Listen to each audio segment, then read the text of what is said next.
السلام علیکم دوستو، میرا نام ہے علی اور آپ دیکھ رہے ہیں دا ہسٹری آف اسلام۔ حضرت اکرمہ رضی اللہ تعالیٰ عنہ اپنا لشکر رومیوں سے بچا کر محفوظ مقام تک لانے میں کامیاب ہو گئے تھے۔ شام کے سرحدوں پر پہنچ کر حضرت اکرمہ نے حضرت ابوبکر صدیق رضی اللہ تعالیٰ عنہ کو تمام حالات کے متعلق اطلاع کر دی تھی۔ وہ آج اپنے خیمے میں بیٹھے کچھ سوچ رہے تھے۔ انہیں اپنا ماضی اس طرح یاد آ رہا تھا گویا یہ سب آج ہی کی باتیں ہوں۔ انہیں یاد آ رہا تھا کہ ہجرت کی رات وہ کس طرح نبی کریم صلی اللہ علیہ وسلم کو شہید کرنے کے ارادے سے ان کے گھر پر حملہ آور ہوئے تھے۔ انہیں یہ بھی یاد آ رہا تھا کہ بدر کی جنگ میں ان کے باپ ابو جہل کس طرح مسلمانوں کے ہاتھوں قتل ہوئے اور کس طرح انہوں نے مسلمانوں سے بدلہ لینے کی قسم کھائی تھی۔ وہ جنگ احد، جنگ خندق، صلح حدیبیہ اور فتح مکہ نہ بھولے تھے۔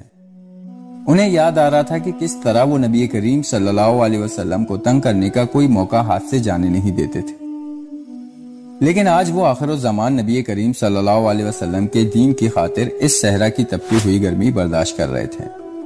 ان کی جستجو تھی کہ کسی طرح وہ زمانہ واپس لوٹ آئے جس میں انہوں نے نبی کریم صلی اللہ علیہ وسلم کو تکلیفیں دی تھی تاکہ وہ اپنا پورا ماضی بدل دیں۔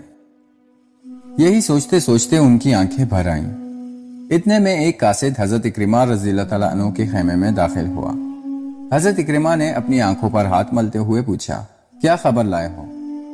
اس نے جواب دیا، خلیفۃ الرسول اللہ نے مسلمانوں کے لیے کمک بھیج دی ہے، بہت جلد مسلمانوں کے دستے یہاں موجود ہوں گے۔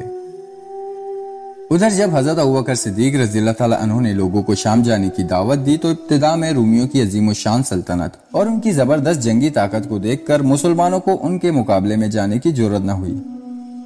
لیکن خلیفۃ الرسول اللہ جانتے تھے کہ رومیوں کی ہیبت کا یہ اثر عارضی ہے۔ جو ہی انہیں حالات کی نزاکت کا احساس ہوگا وہ جوگ در جوگ جہاد پر جانے کے لیے تیار ہو جائیں گے۔ چنانچہ یہی ہوا اور کچھ دیر کی خاموشی کے بعد لوگوں نے یکے بعد دیگر اپنے آپ کو شام جانے کے لیے پیش کرنا شروع کر دیا۔ حضرت شرجیل بن حسنہ عراق میں حضرت خالد بن ولید کے ساتھ تھے۔ اس زمانے میں قیدی اور مال غنیمت لے کر مدینہ آئے ہوئے تھے۔ حضرت ابوبکر نے انہیں ولید بن عقبہ کی جگہ شام جانے کا حکم دیا۔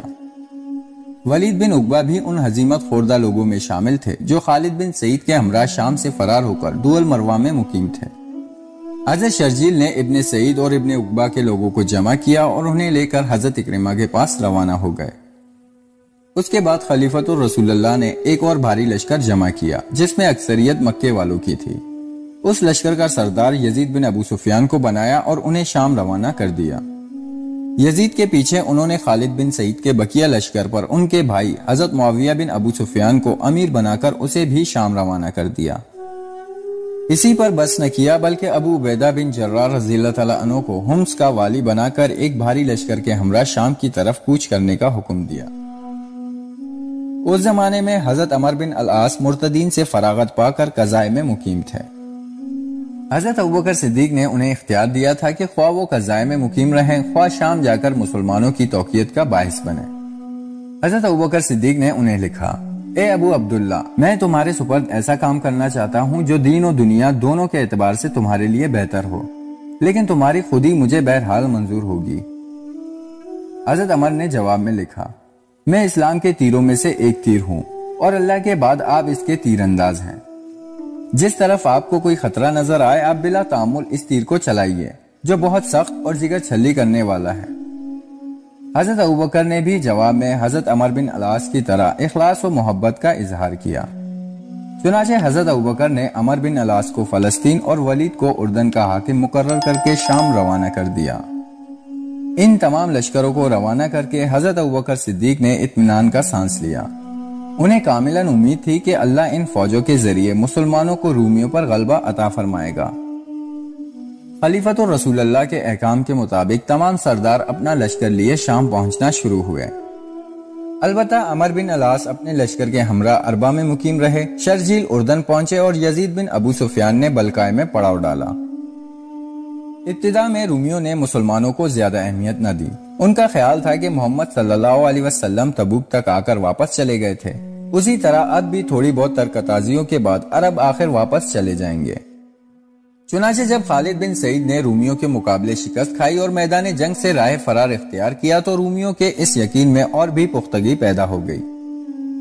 انہوں نے ان خبروں کو زیادہ اہمیت نہ دی کہ اکرمہ کی مدد کے لیے مسلمانوں کی فوجیں دم بدم شام کی طرف بڑھتی چلی جا رہی ہیں۔ ان کا خیال تھا کہ ان فوجوں کا حشر بھی خالد بن سعید کے لشکر جیسا ہوگا، لیکن جب اسلامی فوجیں لگاتار شامی سرحدوں پر پہنچنے لگے، رومی خواب غفلت سے جاگے اور انہیں حالات کی نزاکت کا احساس ہوا۔ ان پر یہ بات واضح ہو گئی کہ انہوں نے پوری قوت سے مسلمانوں کا مقابلہ نہ کیا تو عراق کے حالات یہاں بھی پیش آئیں گے اور سارا شام مسلمانوں کے قبضے میں چلا جائے گا۔ یہی وجہ تھی کہ ہرقل نے اسلامی لشکر کے مقابلے کے لیے زبردست فوجیں روانہ کی تاکہ علیحدہ علیحدہ حملہ کر کے ان کی قوت و طاقت کو نابود کیا جا سکے۔ اس طرح ہر ایک مسلمان لشکر کے مقابلے کے لیے ایک لشکر بھیجا گیا۔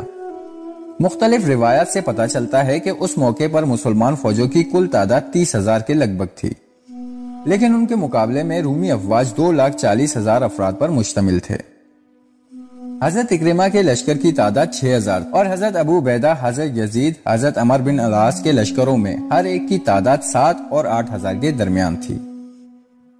رومی افواج میں سب سے بڑا لشکر ہرقل کے بھائی تزارک یا تیودورک کا تھا، جو 90,000 فوجیوں پر مشتمل تھا۔ یہ لشکر حضرت عمر بن العاص کے بالمقابل سفارہ تھا۔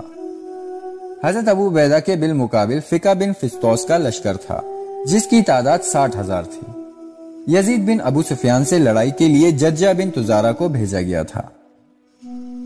ہرقل خود ہومس میں مقیم تھا اور تمام حالات پر کڑی نظر رکھے ہوئے تھا۔ پل پل کی خبریں اسے مل رہی تھی اور اس کی تمام تر کوشش سلطنت کو عربوں کے قبضے میں جانے سے بچانے پر صرف ہو رہی تھی۔ اس نے اپنے بھائی تزراک کو اس عظیم مہم پر مامور کیا تھا۔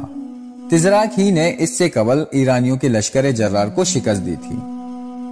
اسی تزراک کے ذریعے عربوں کو نیست و نابود کرنے اور انہیں ایسا سبق سکھا دینے کا تہیہ کیا جا رہا تھا جسے وہ عمر بھر فراموش نہ کر سکیں۔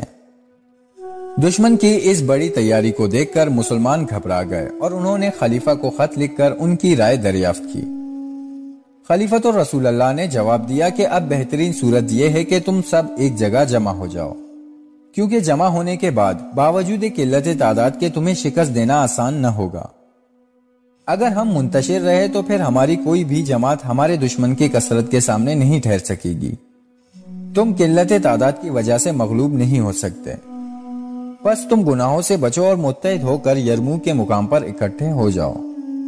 حضرت ابوبکر صدیق رضی اللہ تعالیٰ عنہ کا حکم ملتے ہی تمام مسلمان یرموک کے مقام پر جمع ہونا شروع ہو گئے۔